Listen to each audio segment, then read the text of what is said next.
Thought I'd show you Blue Tit Great Tit. I've just transformed 2 chapel chairs with the addition of some oak, hand carved and painted Blue Tits and Great Tits on their back, and I'll be photographing them in the studio later with proper shots, but here's a little bit of a talk about them. Sitting on one, the chairs are beautiful solid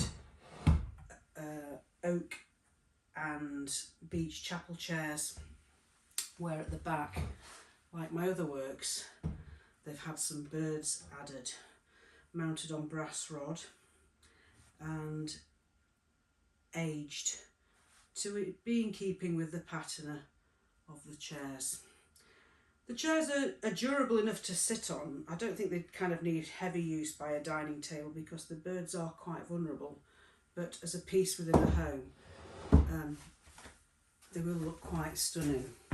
Golden crystal stuff that went on cello drums, well, that is inside in a little wooden box, so I did want them to give a bit of a squeak. Not quite mastered the bird chirp sort of suitability, but they do make a nice noise. Just going to check if we're in focus, and I'm just going to zoom in a little bit here now so you can see what this is like.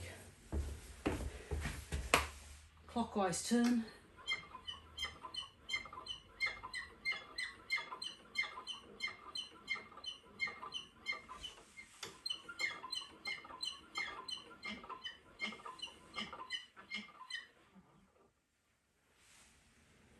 So the Great Tits are in proportion to the Blue Tits. I've sort of purposely worked on them side by side so they complement each other. Let's turn them like that. And I've put the handles on the opposite side of each chair, so if they were back to back, the handles would be on the left and the right. Both chairs have got a similar level of wear. I think they're originally from the same set, so they match particularly well. I'll just give you a turn of the Great Tit. Particularly pleased with how these, look at that with them behind, that looks good.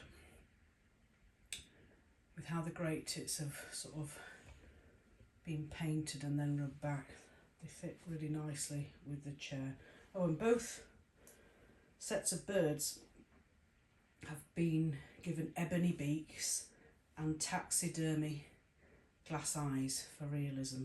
Now, somebody once told me that a Great Tit sounded a bit like a squeaky wheel, so I've kind of tried to sort out the rosin in the hole, less like a chirp but more like a rough squeaky noise. So after a while it sounds a bit rough to begin with, but once you've given it a turn for a while it sort of settles in and gives you a nice squeak.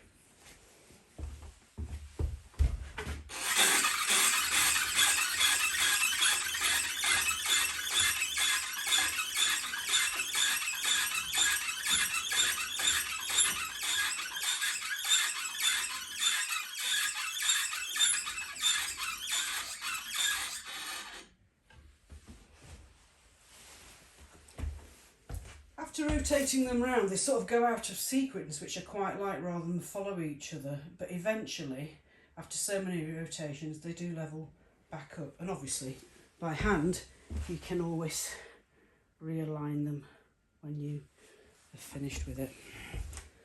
So there they are.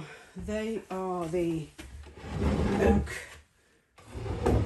carved Blue Tits and Great Tits for the chapel chairs, which is my latest piece of work. I intend to sell them as a pair because I think they do need to be side by side, so I'm going to see how they go in the next couple of days, month. I'll see if they do sell as a pair, and if they don't, I might separate them. But obviously, as I get more chapel chairs in, I would be open to just making a Blue Tit chair or a Great Tit chair. But with these two, because they do match each other, the intention was to always do them as a pair. One final thing, if you don't know about this, because I won't be able to say it when I do my fashion shot shoots, I spend quite a bit of time making sure that the handle that I make actually matches the feel. Oh look, it's disappeared. Matches the feel of the chair. So it sort of looks like it's always intended to be there.